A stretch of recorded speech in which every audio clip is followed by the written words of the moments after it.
Everyone, thanks for joining. Welcome everyone. Thanks for joining us today for our Center for Agricultural Profitability webinar.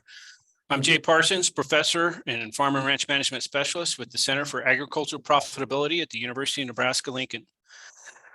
Remember to visit our website, cap.unl.edu, where you'll find an archive of our past webinars, as well as the schedule for all of our upcoming webinars in our Thursday webinar series. Today, we're going to take a look at culling cows for profit. Ranches and farms typically make 10 to 30% of the revenue from the sale of cull animals. But culling cows is more than hauling them to the nearest auction to get rid of them. There are many different strategies for increasing profitability of this important part of the cow-calf enterprises. Today, we'll discuss some of those options and why you might consider using them. Presenting with me today is Matt Stockton, a professor and agricultural economist in the Center for Ag Profitability. And Matt, thanks for joining us today. It's my pleasure. I'm going to go ahead and turn it over to Matt for our first few slides. We'll bounce back and forth and co-present this webinar today. And we look forward to any questions that you have at the end. So Matt, go ahead and take it away. Well, just so you know that Jay and I are both farm management specialists, and we kind of do similar things, but I'm in the middle of the state and he's on the eastern side. So we kind of take turns. Of course, starting with this slide, maybe this is how some of you feel about some of your cows, is that, you know, it's either you or me, and one of us has got to go. And that's not really the kind of culling we're going to talk about, but I thought it was a pretty funny thing, so I threw it in there. The other thing is, we think you need to be strategic about your cull cow management, because so the average turnover rate, according to a survey that we did many years ago, was about 20% cull rate for cows, for beef herds, at least in the sandhills, on average. And so you're talking about 20% of your cows, that's 1 in 5 cows. And cow revenue, typically 10 to 30% of your herd revenue. So in other words, your gross revenue, you sell cows, you get revenue from them. There may not be productive cows or whatever, and the reason you're selling them, but you're still revenue, and it comes into you on an annual basis, because not all cows survive through the production process. And we feel like there's an opportunity here to increase revenue. And there's due to several reasons. Number one is seasonal, and the other one is cyclical. And of course, you got price variations that are interim, even when you're not just talking about seasonal prices, but you have price variation and you have trends, and you have things that can happen. There's also a thing where we feel like, you know, what are you using the cow for when you're culling her? If you're selling her as a canner or a cutter, or you're selling her as a commercial white fat, or some of the things, we're going to talk about all those kinds of things.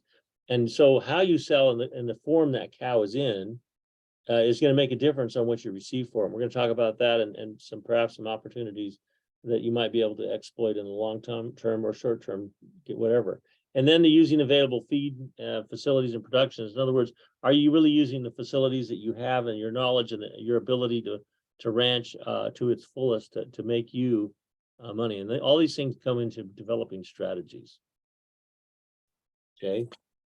Yeah, so in 2019, a group of us traveled around the state and met with some producers in focus groups and built some example cow-calf budgets. And so these are 5 of them. As an example here, we had one in the Southeast, which is really our Lincoln Beatrice group.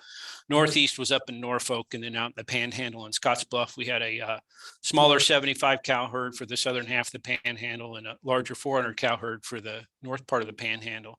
And it's interesting, Matt had just talked about how the percentage of your cull, or percentage of your overall revenue, that's actually cull revenue. And this is how those budgets worked out. And we see a range from 8% in the 200 cow herd in the Northeast and in the Norfolk area, all the way up to 21% of the revenue in that larger Panhandle herd was made up by cull revenue. So that's kind of interesting to look at it, how that varies. Some of these retain their own heifers, some of them bought their heifers, some of them had a fairly high cull rate, some of them had a fairly low cull rate, and we'll talk about those here as we go on. So why do you get rid of cows in your herd? Well, the biggest one is reproductive failure. They don't get pregnant. And so that's going to make up a majority of them. There are some that perhaps you get rid of just because they're old. You're worried about them dying or whatnot, and you like to keep a certain age mix in your herd and keep a certain amount of cows moving in and out of the herd each year as far as young ones replacing old ones. But there's a lot of other defects that might come into play that you might get rid of them for. Physical defect, bad udders, bad legs, bad teeth.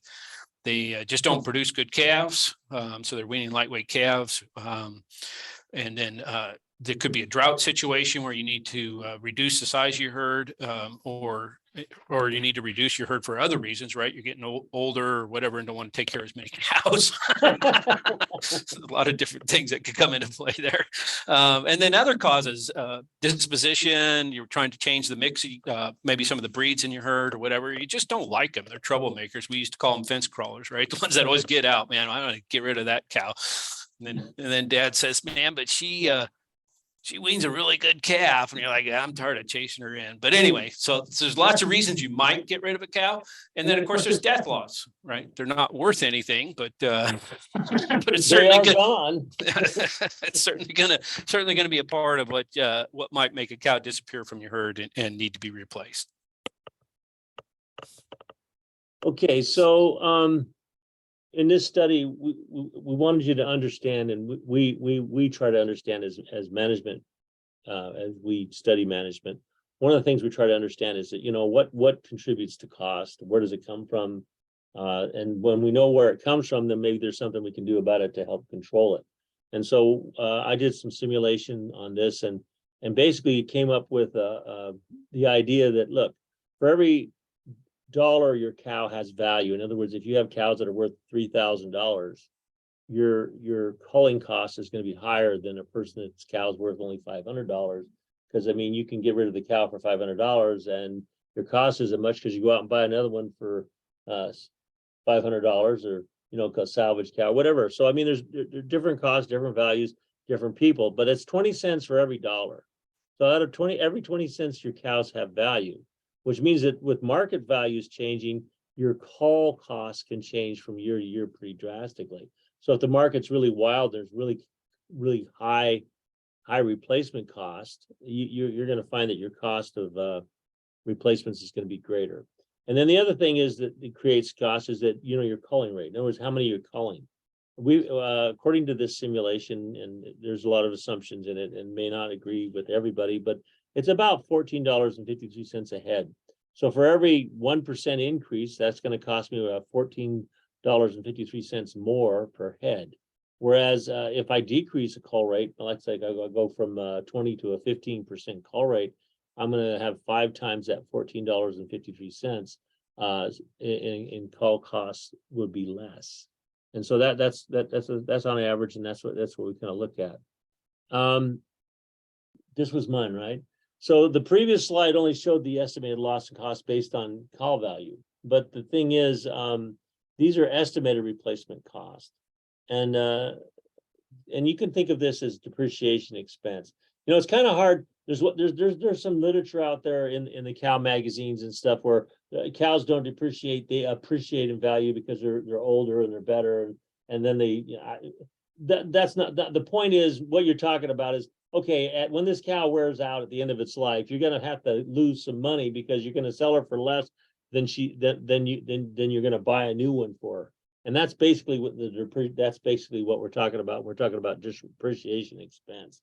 And so and the thing is, what you're going to find out, that we talk about this in general terms, but you need to think about this in individual terms. Each individual cow that you cull is going to have a true cost of culling her, because you're going to have to replace if you replace her, and the production you're losing and some of those things. So culling isn't just it's on average, yes. So if each individual transaction is the best it can be, and you make the best transaction you can for all the individual cows, then you're likely to have less cost than if you just, well, it's just an average and I don't really care. Because so that's why because cows are bought on an individual basis somewhat, and they're sold on an individual basis. In other words, when you make a culling decision, you make it about an individual cow. You don't say, well, these 10 cows are standing over here, let's just get rid of them.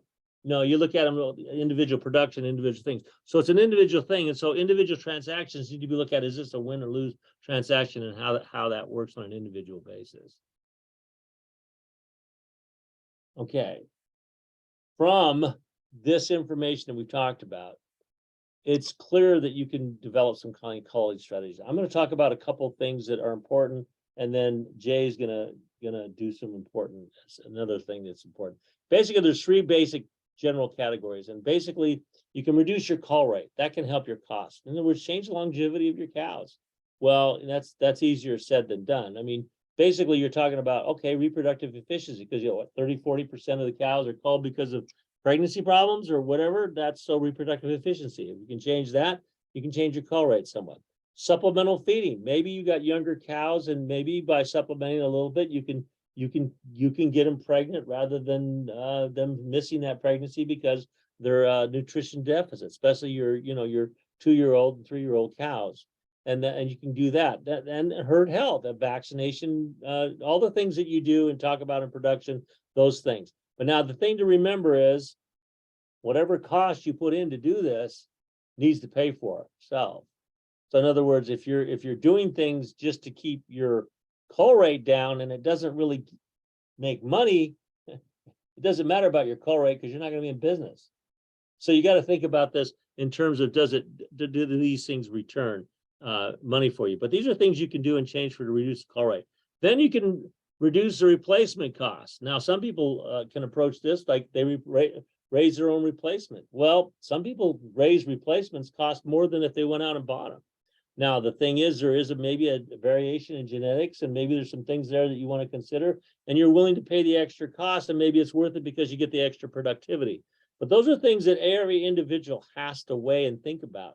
So that's why you could either save money by going out and buying them if you got a good source and the genetics you like, or you could raise them because you can get the quality and you can get the production, and it costs you less to raise them. So each individual farm is going to have to have a different approach to reducing replacement costs, and they're going to have to think about this and understand their cost and the quality of cows and how that affects their productivity and how that goes into doing that. All right, Jay. Yeah, so, sorry. That's all right. I'm not. I know you are. Okay. Anyway, so as Matt was mentioning in terms of different strategies that you have there, there's also this idea of actually increasing the cull cow value, right? So you made the decision to actually cull the cows. How do you get the most out of them? Or what do you do with them if they're not meeting your production needs at that certain point in time? So one of them is to sell in a more seasonally profitable time. And we'll have some charts and we'll show you some different things on different times of year. Of course, most people are culling cows in the fall, and that's seasonally the low time in terms of prices for cull cows. Some people choose to roll cows over to a different calving season. So they didn't get pregnant. They have both a fall and a spring herd. They didn't get pregnant to meet one or the other. Usually you hear people talk about didn't get pregnant for the spring herd. Let's turn them into a fall cow. Of course, you have to ask yourself, if they didn't get pregnant the first time, will they get pregnant the second time, or maybe 2 more times or whatever? You got to ask yourself if that's the right thing to do or not. But there are some people that do that. And then the other thing is you can change the condition of the cow at the time of sale. So I mentioned different times a year we have low prices and maybe not so low prices, because we are talking culls here. But certainly if you're dealing with a cow that's in poor condition, you can basically maybe feed her or move her up into a different grade, and then also hit a different time of the year. And we have some charts that show that here too as we go through. So go ahead, next slide. So this is some of the seasonal stuff I was mentioning, and then also as you look at the blue line there, which is representing on our average, right, through time. We see that seasonal dip in November is the lowest, right, because people are typically bringing those cattle in from pasture in October, early November, deciding, they're doing the preg checking stuff and deciding which ones to keep and so on. So that's when we see most of the cows hit the market. Upticks a little bit into December, but then continues to uptick on into May. So it could be a situation where you actually like I said, can add some value to them just by putting some weight on them and getting them in better condition, so they hit different market categories, and then also hit different timing in the market as you go through time. The red one is the high, the greenish one is the low. So there's quite a bit of volatility over time in terms of what might actually happen in any one of these, but the seasonal patterns are there for everybody to see. In other words, a green year is going to be a lot different than a red year, right? Oh yeah. All right, let's go on to the next slide here. Okay, so let's take this and make this into some numbers. I'm going to go back to that slide and talk about this table. If you look at the blue line, you notice that there's that 100 right there. And what that means is if you average that, all the points on that blue line, you would come up with that 100%. And that's what that represents. So this table then represents a percent by month. So in January, you get 91%. So in January, that would be like over here on this table, see here, you're 91%, that blue point.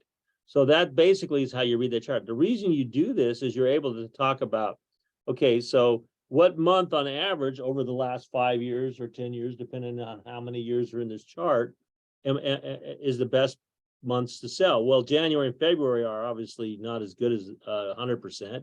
Neither is October, November, or December. So October through January through February are not ideal times to be thinking about it if you're looking for price in the market, generally speaking. Now, it could be different than that, but there would have to be some special events or something happen to do that. Basically, you're looking at, okay, well, May, April, not bad. June, not bad. July, not bad. And August, I mean, all those months there, I mean, the best month, of course, is August, but I'm not sure you want to wait all the way until August, because the question you have to ask yourself is, okay, the feed and the time that I'm going to put in this cow to hold her till next August, am I going to do that? Now, if you're going to get a calf out of her and want to sell her in August and wean the calf early, that might be a strategy and get the higher price in the market. But that's kind of how you use that table. The other thing you can use the table, which we don't have time to talk about, is you can actually use it to forecast price. All right.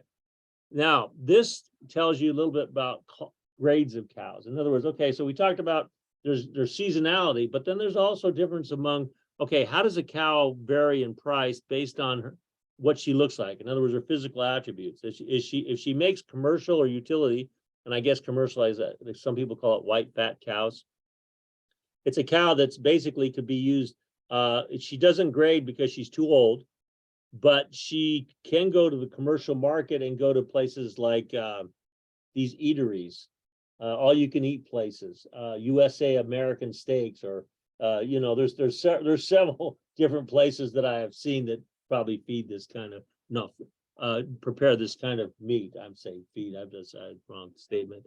But anyway, so you look at this and how do you read this? Basically, if canner price is here, which is basically the bottom level, whatever that price is, then 10% higher is going to be cutter price on average, and on average, utility is going to be 18% higher than the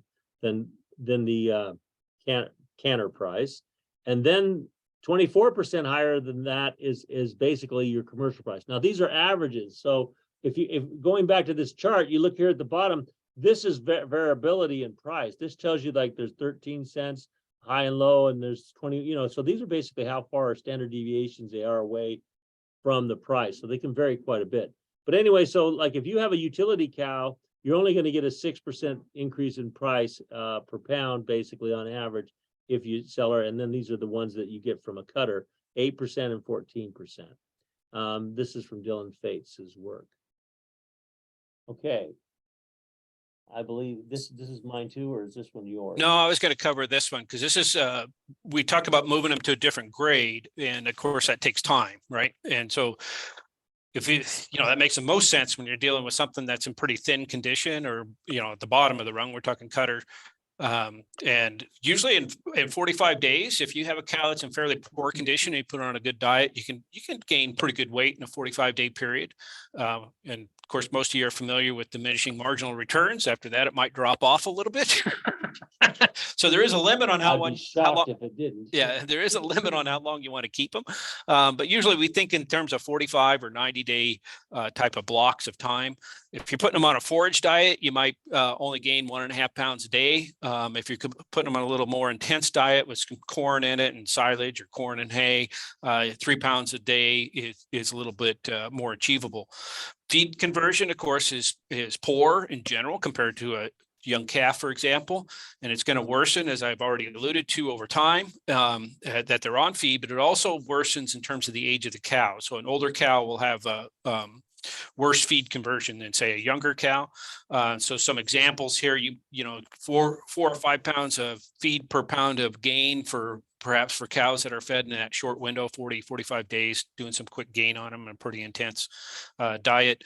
But, you know, those same cows fed longer, that might drop off to, say, 8 or 14 pounds of feed per pound of gain. So anyway, general notion, younger cows are going to gain better, and all cows will gain better early on while you're feeding them versus later. Assuming they live. Assuming they live. We're not talking about them dying at this point, Matt. Okay, go ahead and do the next slide. Yeah, so cull cows pays, or feeding cull cows in general is going to pay if you can move them up 1 or 2 classifications. If you can delay them into the spring, of course, April, the further you get past that first of the year, the better in terms of hitting those higher cattle price trends. And then, of course, feed cost is a big deal, right? You need those relatively low to cow price. And right now we have high cow prices, but we also have high feed prices. So it's not a no-brainer, so to speak, to say, hey, I'm going to keep It's these. going to take some calculation to figure it out. Yeah, to see what those trade-offs. Matt mentioned the early cow sales. You know, strategically, if you have something you might want to cull, and hey, maybe I can keep her till August, have her raise a calf and get rid of her earlier. Of course, that works well on the cattle trend in terms of the prices for cull cows. You certainly want them to be in overall that you have good market conditions at that point. It also makes a lot of sense when feed prices are high and you don't want to keep cows into the fall at any point in time. And cows are in decent condition. We had a lot of people look at this strategy this year because of the drought. Feed reserves were short, let's say that. So everybody's looking for feed. So it made sense a lot in a year like this, where you could say preg check, get rid of those open cows earlier in the season, wean their calves early, and so on and so forth, and take advantage of higher cull cow prices. And it just made a lot of sense economically to do that. Absolutely. So what are some major cost categories to consider?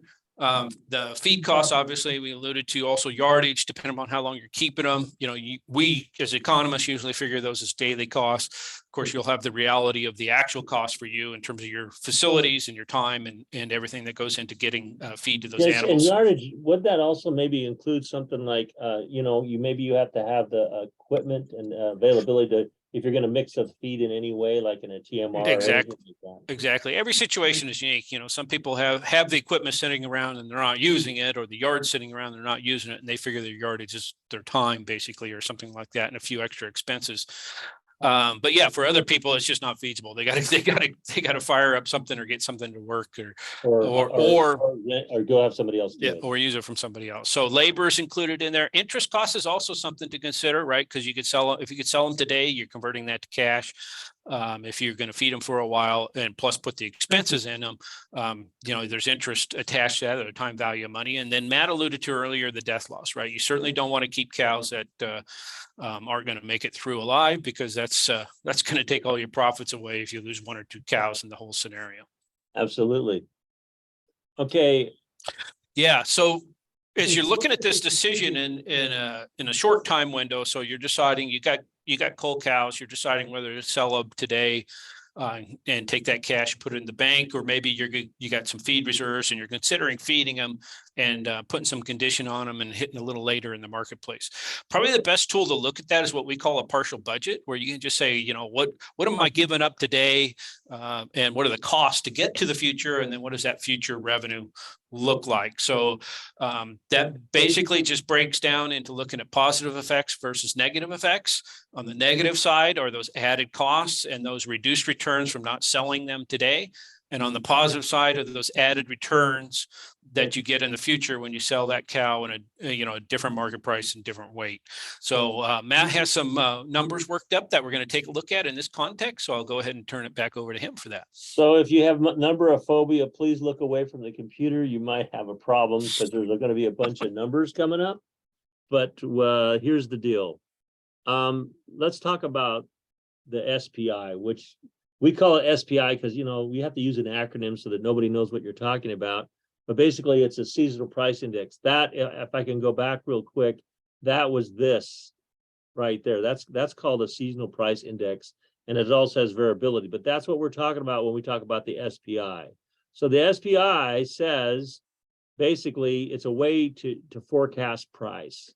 You can take current price, use the SPI, and calculate what you hope price might be. It's a way to forecast it. Now, if you've got a crystal ball, or you're really good at price guessing, and you can guess whatever price you want. Okay, no one's gonna, come to your house and arrest you because you speculated on the price. Now, for me, they probably just want to get rid of me because, my price forecasting is not really that great. Neither is anybody else's for that matter, but we won't go there. All right, so if the current price of December canner cows in Sioux Falls, South Dakota is 75 cents a hundredweight. Okay, so that, or $75 a hundredweight, or 75 cents a pound. Okay, historically, on average, cull cows are 83 cents a pound, and according to the SPI, 120 days from December, price on the average would be 89 cents. So that's what we're taking. That 89 cents is what that cow would be as a cutter, because we basically are selling a cutter cow.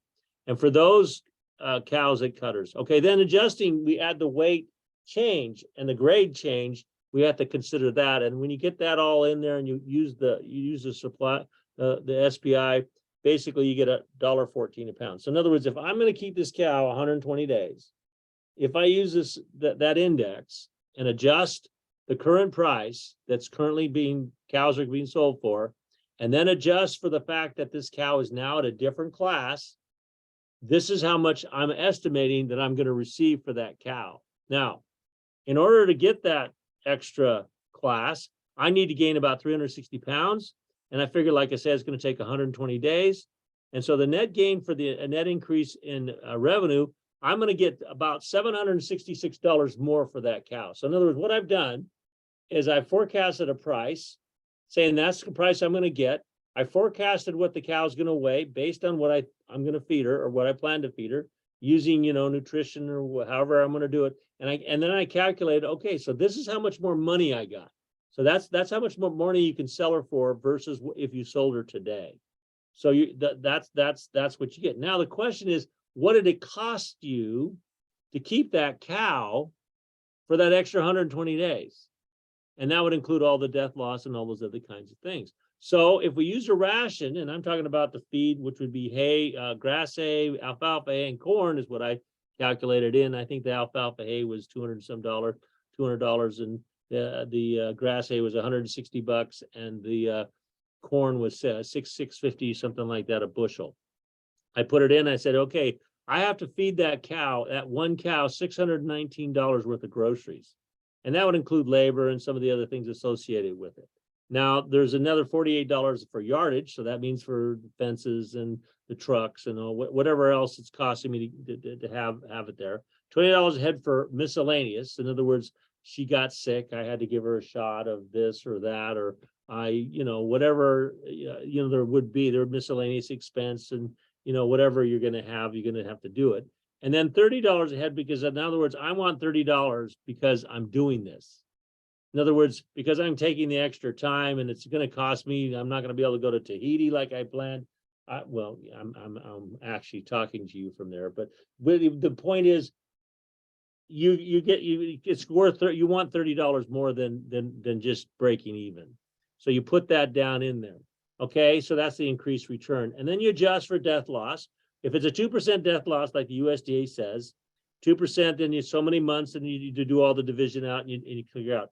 Basically, I come up with, finally, after I add all this stuff together, I get $721 a head is what my cost is. Well, then the difference between that, if I figure I'm going to get $766 and I'm basically going to get $722 back, basically I'm going to make about $44 to $45 if everything I say is true. In other words, if the cow lives and the cow does all these things that I'm thinking she's going to do and gains the weight that I'd say she's going to gain, which is 3 pounds a day, and all these things are going to happen. Let me show you the math on another page.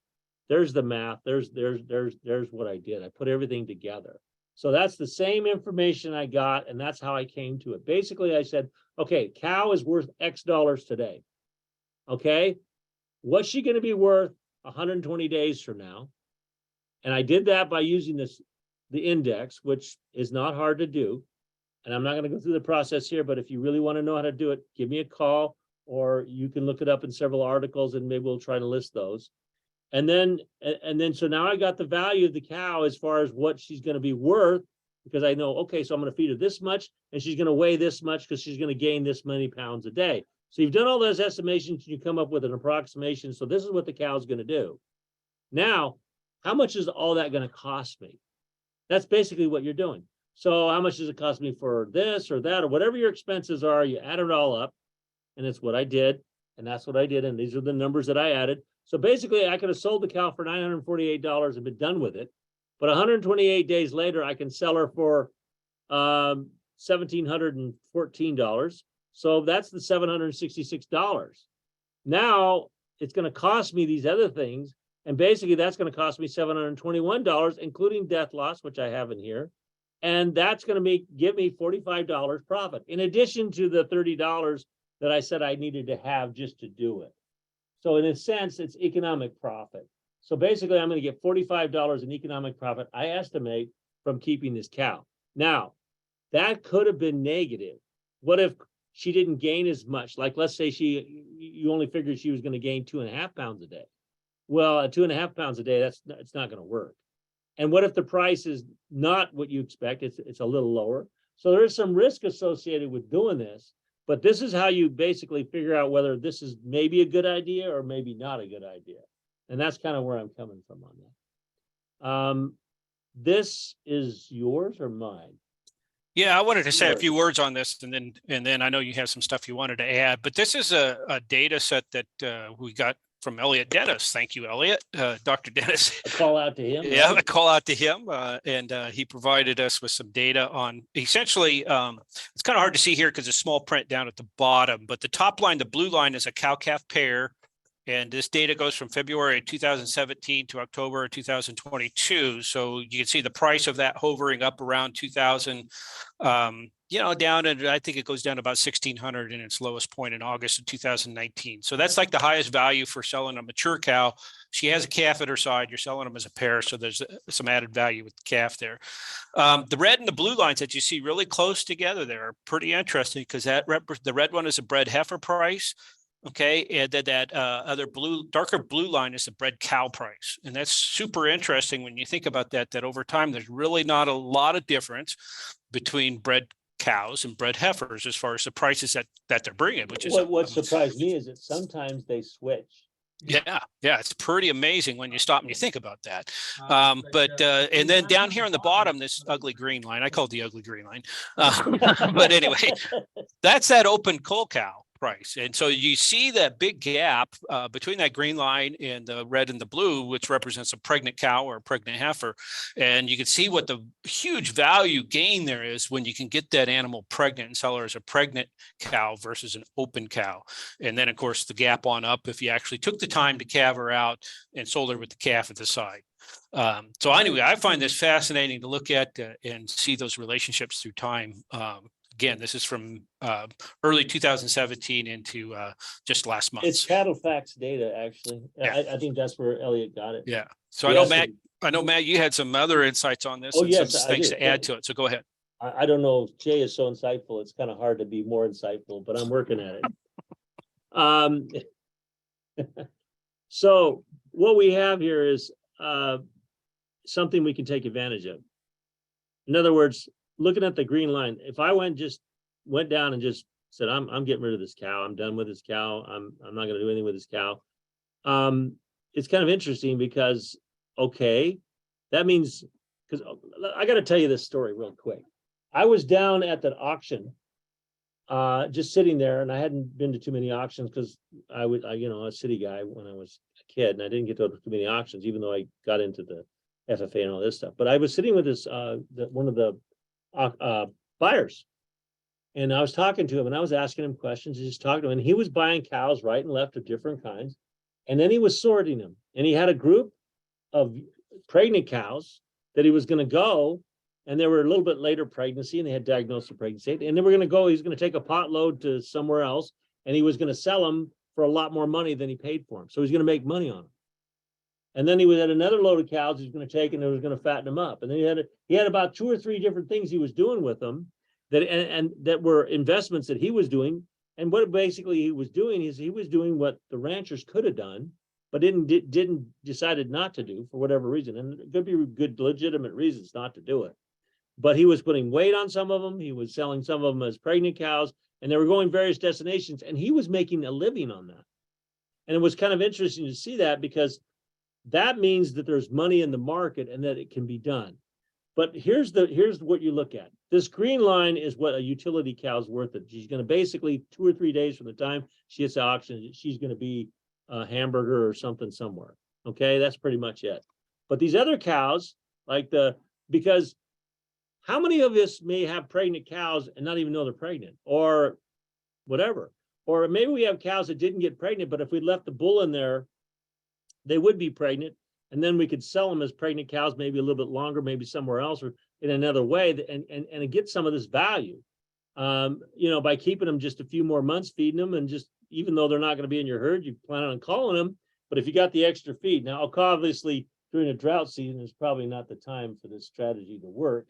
It may be one of those things that you do on off drought seasons, but drought seasons, okay, that's how you don't use the hay or the extra stuff you have. You call the cow, you do something else with it. But then basically you can take advantage of that, because we're talking about anywhere. I mean, you're talking let's say $750 for a cull cow, looking at that green line. But then you're looking at that red and purple line, I guess. And you're talking, that probably is above, that's like about a $1,600 average. So you're talking about a difference of $900 on average. Now, I realize local markets might have different widths between them, and you kind of need to look into your local market, and you also need to look at what month you might want to sell, how your resources are. But it seems to me $900 is a lot of money. So if I could leave the bull out there a little longer, I wouldn't keep the cows that didn't get pregnant in the first 45 days necessarily, but the cows that got pregnant in 60 days or the cows that got pregnant in 70 days, they still have a lot more value there than they do as cull cows. I'm just saying it's something to consider as a strategy if it works for you, for the resources and the resource base you have. Now, this other deal with pairs, I mean, some people even go a step further and go with the pair deal, especially when cow numbers are, you know, people are desperately in the spring wanting a cow. Maybe you didn't want to keep the cow. It's not a cow you wanted, but she's a pair. She's probably getting a little older. Maybe you're going to get rid of her in a year or two, but maybe you just want to get rid of her anyway. And so you calve her out, and then you go sell them as pairs. I mean, there's more money in that than just if you just culled the cow. So these are things and strategies to look at.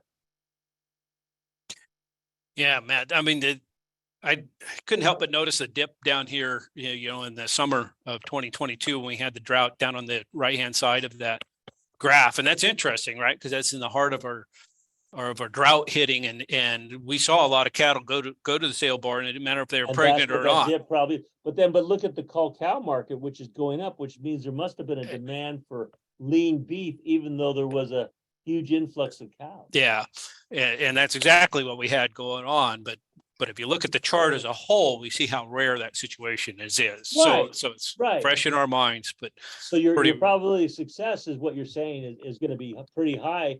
And these things, I mean, like I said, it's nothing to sneeze at. I mean, $900 difference is okay. I'm ready. I'm ready for $900. I don't know about you, but I'm pretty ready. Even $500, I'm ready. Because it doesn't cost, if I keep the cow 4 more months, does it cost me $500 to keep a cow for? No, I don't think so. Yeah, I'll move on. Okay. This is interesting. that I thought, and I don't know how many, this may speak more to a production issue, which is, should you really determine if cows are pregnant before you cull them? And it's true, it speaks to that some, but it also speaks to the fact that here's some people that missed an opportunity. They had pregnant cows and they didn't sell them as pregnant cows, they sell them as cull cows. In 1993, the South Dakota Beef Report, Pritchard, by the way, which is a good report. If you get a chance, maybe we'll put the reference up, is a really good paper and pretty practical. You can read if you're a cow-calf producer. It talks about cull cows and feeding cull cows and doing things with cull cows. They basically bought 306 cows at various places across South Dakota. They just randomly bought them at various places because they were just trying to pick up a few here and a few there to put together a randomly selected cull cow list, because they were going to feed these cows out in their report. Well, the first thing they did is they pregnancy checked them. Well, it turns out that 70 of them were pregnant. So, I mean, you're talking about 1/5 of the cows, or a little bit more than 1/5 of the cows were pregnant. And it's like, okay, well, that's it's that's interesting. So they went back and resold them and made, they made some money on them. But that's interesting to note that. And they found they basically made $200 a head just by turning around at that time and selling them as pregnant cows. Okay, now if you wait till the right time of month, you probably get more for them, because you get towards the end of gestation and you can sell them right about before the calve or something. You might even get more. But that was the point. That was that $900 I was talking about. All right, so just maintaining a pregnant is less expensive than feeding one for weight gain. Maybe depends on the year of feed cost, depends on some of those things you got to look at. Early cull cow sales, August, we talked about it a little bit. That's not a bad option, actually. If you know you're going to cull a cow at the beginning of the season, why are you waiting till she gets rid of her calf, or getting rid of her calf in December or November, or whenever October, November, December, whenever you decide to wean her, before you sell the cow when the cull cow prices are depressed? It's an interesting question. And it might be worthwhile, especially if you got a few you're going to cull and you know what they are.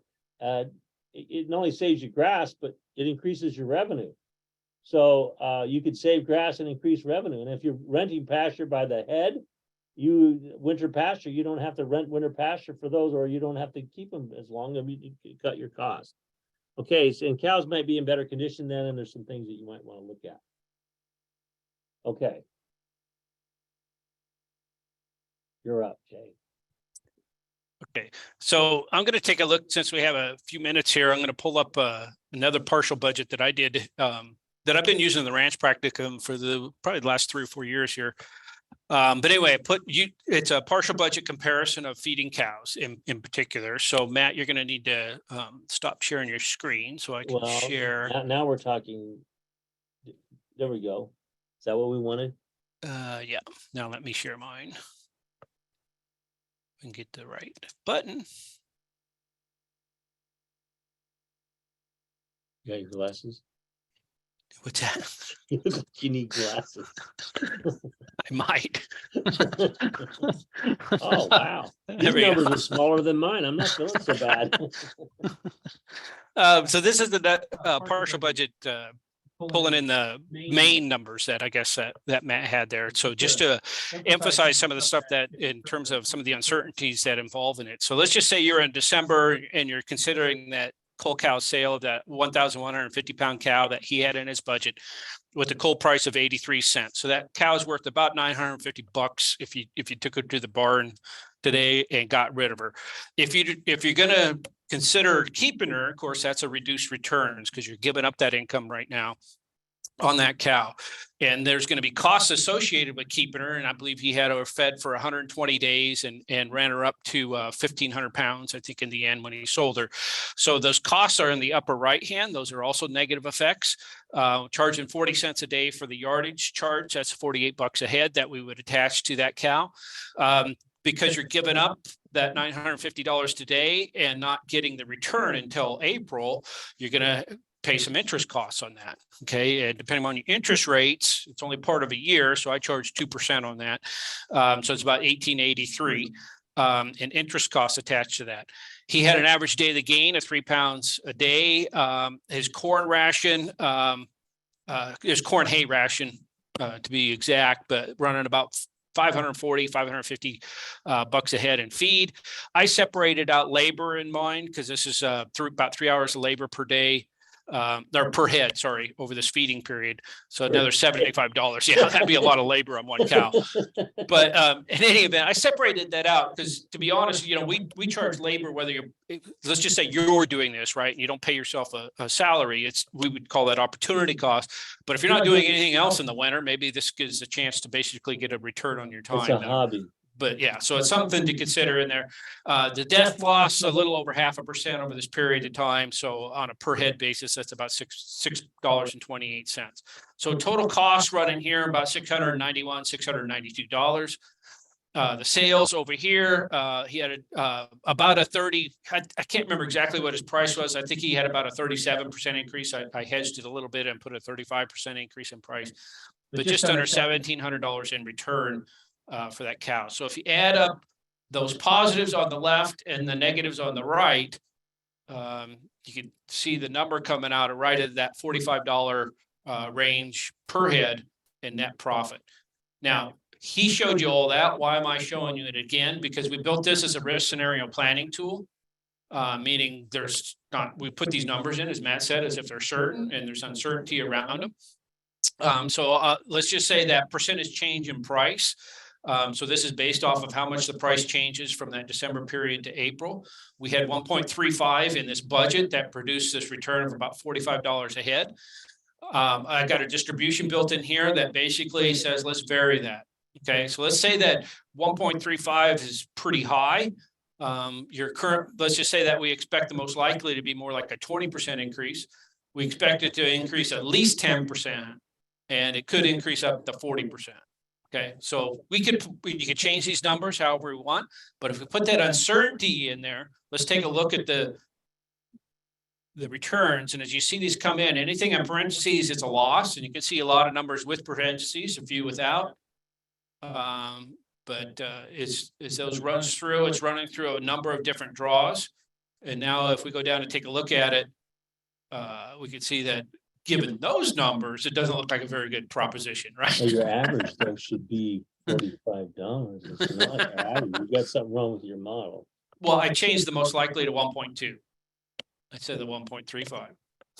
It's not a symmetric distribution. Okay. Yeah, well, I'm just saying, Yeah, so it's not symmetric. So what else can you change in there? We had average daily gain of 3, and not to accuse farmers and ranchers of being optimistic. Usually they say, hey, this is what I think I can get, and that tends to be what they plan for. So we could put uncertainty around that too, 1.8 to 3.5 if we wanted to. And if we wanted to, we could isolate that and just make that the uncertainty. How well does this animal actually gain? So let's keep the price increase where we had it. You're going to make me feel better here, Jay. Yeah, and let's put some variation around the gain. And it's running through several, oops. Now let me look at this. Hold on a second. I know what I didn't do. I didn't rechange the price back. We go back up and change that to 1.35.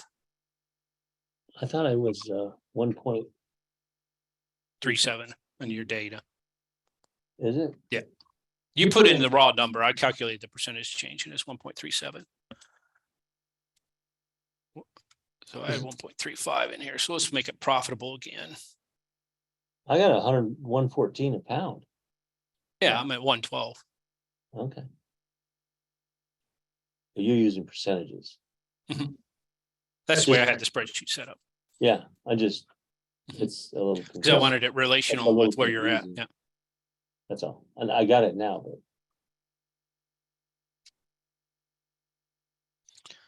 so you notice the numbers are a little smaller here, right? So we're keeping that 1.35 there. So we're expecting the price increase, but we might have some variation of gain, right? So that now it looks a little better, right? Only a 20% chance that we're actually going to lose money. Okay. If we get ideal 3.5 pound a day gain over, which would be really high actually for that period of time. But if we did that, we could make $108 a head. Okay. it must be young cows. That would be. But this is some of the things that a person could do as they look at it. And the bottom line is you can use a tool like this to take a look at high price scenarios. And I probably shouldn't do this, but if I do it, if I just say this is a 60-cent coal price, of course, that's a loss.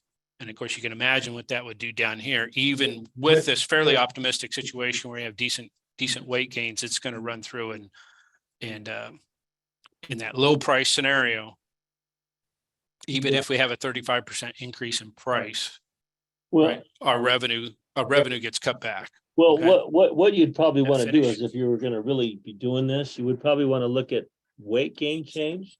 Mhm. But then you would also look at price. Mhm. But then you would also want to do, okay, what's the cost of feed? I mean, you might want to do 2 or 3 different rations and the different costs of the rations, because some rations may be more risky than other rations as far as, the quality of the feed, what you're feeding and some of those things. I mean, if you have something available and you say, I'm going to feed this and I'm going to feed this and it's going to be cheap, but is it got all the right things in it? And is it really going to get the weight gains that you want? So you're going to have to put some of that risk. This is a great opportunity to do some of that. Ask those what if questions. Right. And it's set up to where you can pick anything you want. So if I wanted to make the ration cost variable, I put in 453 here. You would just choose that cell, which is H10, and say, I'm going to vary that from whatever. But yeah, it's a matter of saying, what do I know today? What is uncertain? And what are the risks involved in it? So it's just an add-on of just doing the pluses and minuses and see how it works out. So, And this is available where? this is available at rightrisk.org. It's our risk scenario planning tool. And let me stop my share and you can go back to that screen you were on. Oh, Okay, so sorry. I want to share mine again. Yeah, can you just take it over?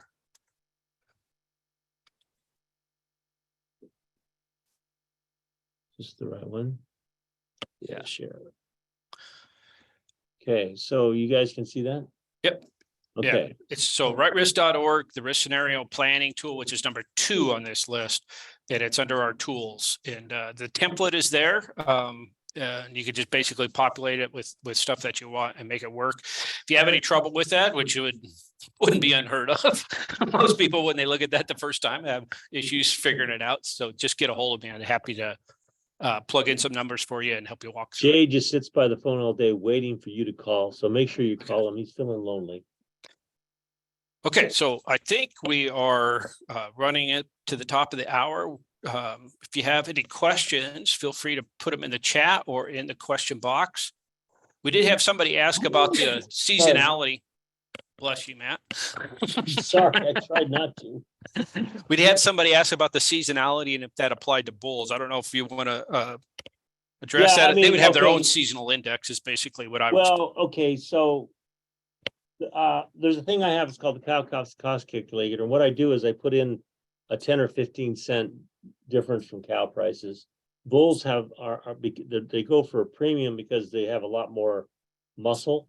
And if you're gonna, and especially call cows utility, I mean, and you're not gonna feed an old bull, I don't think, out to slaughter. I don't think that's gonna get you very far. But from a call price, bulls do have the same kind of seasonality because basically they're going for what they call the grind, the same market as the cows are that are utility. Basically, they're going to be in a process somehow, either for hamburger.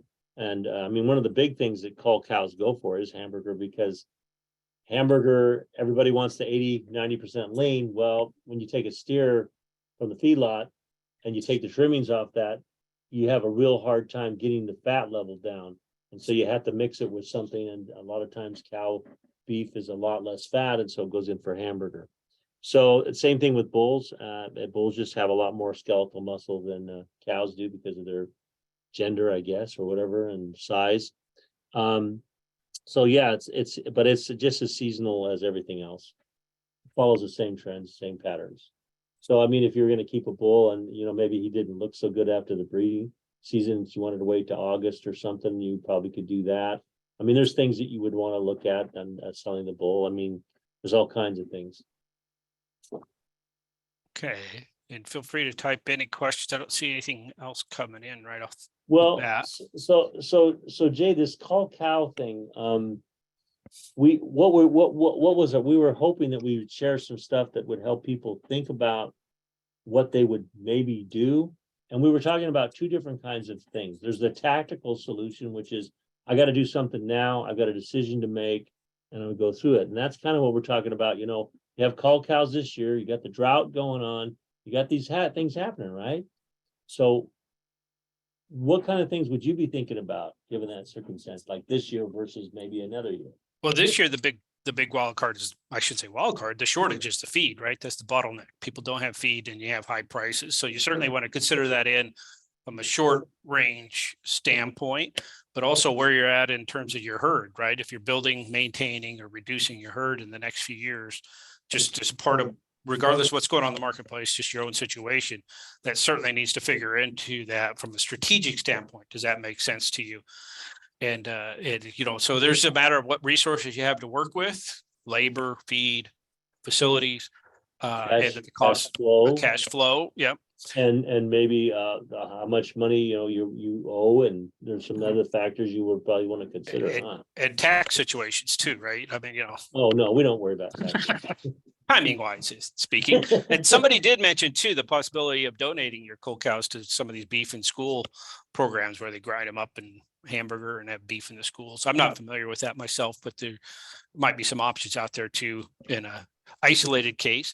We did have a question coming in on freight, and freight would need to be part of including in that Are they budget. talking about the cow freight or the feed freight?